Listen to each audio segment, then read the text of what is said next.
Welcome to the deep dive.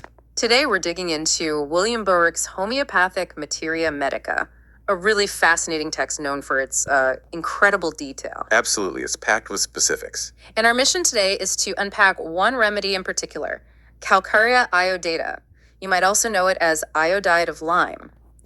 So, where does Boericke start with this one? Well, right away, what's interesting is he zeroes in on what he calls scrofulous affections. Scrofulous affections. Okay, what did that generally mean back then? Yeah, for Boericke and others at the time, it pointed to chronic gland issues.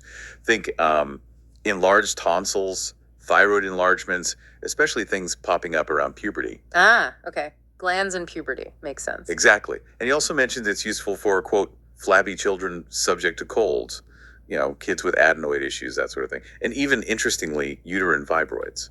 So it paints a pretty specific constitutional picture right off the bat. It really does. Okay, let's get into those granular details Boericke is famous for. What about head and throat symptoms? What does he note there? Right, for the head, it gets quite specific. Things like headaches, but only when riding against a cold wind. Oh, that's specific. Isn't it? And just a general lightheadedness. Then there's this peculiar type of nasal catarrh inflammation, Mm-hmm. He says it's worse right at the root of the nose, maybe some sneezing, but, and this is the odd part, very little actual sensation. Huh. No feeling, but it's inflamed. Weird. Yeah. And he even mentions polyps, nose and ear polyps. Okay.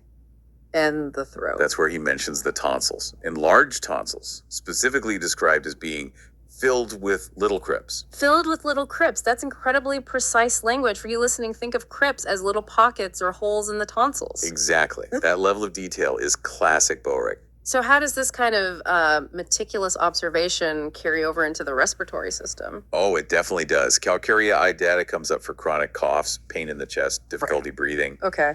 And Boericke brings in an observation from Grauwolg, noting its use historically after syphilis and mercurialization. Right. So after specific, pretty harsh historical medical treatments involving mercury or syphilis itself. Precisely. He also describes symptoms like hectic fever, that's a persistent, quite draining fever, and green purulent expectoration. Green phlegm, basically. Thick green phlegm, yeah.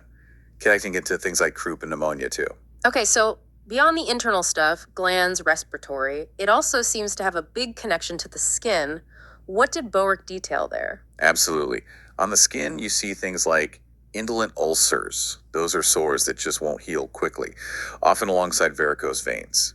Slow healing. Yeah, and the tendency to sweat easily. Then there are these very specific eruptions he describes, like copper-colored and papulous eruptions, so sort of reddish-brown raised bumps. Copper-colored, wow. And conditions like tinea, favus, which is a pretty nasty scalp infection, crustulactia, cradle cap. Okay. Plus glandular swelling in the skin, cracked skin, even hair falling out. It's quite a range. It really is. So let's connect this to the bigger picture. Boericke always includes that relationship section, comparing remedies. Why is that so important, and what does he compare Calcarea iodata to? Right. The relationship section is crucial.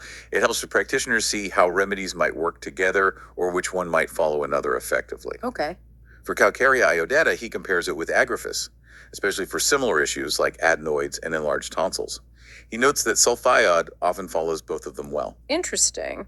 Any other key comparisons? Yeah, another big one is aconitum lycoctonum, particularly for glandular swellings, even mentioning serious conditions like Hodgkin's disease. Wow. And then he lists other related remedies, things like calfluor, salisa, mercurius iodatus, likely because of the iodine component. He even gives a dosage suggestion, the second and third trituration. Got it. So, wrapping this up, what's the main takeaway here for you, the listener? It seems Calcarea iodata isn't just some general gland remedy. Not at all. Boericke shows it targets a really specific type of person, constitutionally speaking.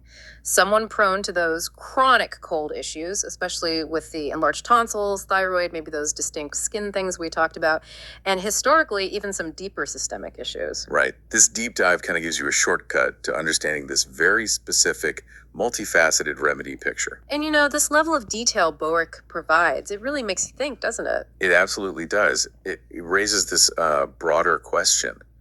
What can we learn from this kind of meticulous, holistic observation found in historical texts like the Materia Medica? Not just about homeopathy, but about understanding any complex system. It's about seeing connections, right? Exactly. Seeing the whole picture, it leaves you wondering what other apparently simple substances out there might hold such complex, surprising, and specific applications if we just looked at them with that same incredible level of detail. Something to think about.